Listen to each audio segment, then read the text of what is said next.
আপনারা দেখছেন এটা একটি জামরুল গাছ। এটা থাই 12 মাসি লাল জামরুল গাছের বিভিন্ন ঢালে আপনারা দেখছেন অনেকগুলা জামরুল। আপনারা নিশ্চয়ই দেখছেন প্রত্যেকটা ঢালেই আপনার ঢালে ঝুলন্ত অবস্থায় লাল জামরুলও রয়েছে এবং কিছু কাঁচা জামরুল রয়েছে, আরও কিছু ফুলও রয়েছে। এই গাছটি আমি ছাদ বাগানে যে টবে লাগিয়েছি আপনারা দেখছেন।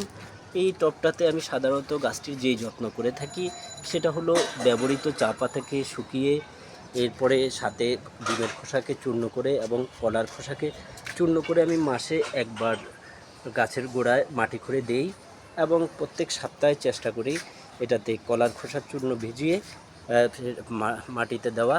কারণ ফলন্ত গাছের জন্য পটাশিয়াম খুবই গুরুত্বপূর্ণ। সেই হিসাবে কলার খোসায় প্রচুর পরিমাণে পটাশিয়াম রয়েছে।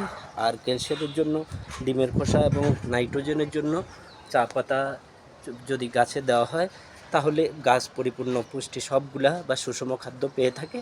এবং প্রত্যেক সপ্তাহে আমি হলুদের গুঁড়ো স্প্রে করে দিই, একটু ভিজিয়ে রেখেই 1 ঘন্টা পরে সাথে একটু নিমের কীটনাশক দিয়ে দিই।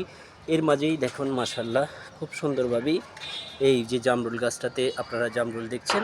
আপনারাও চেষ্টা করুন, ইনশাল্লাহ আপনারাও আশা করি ইনশাল্লাহ সফল হবেন।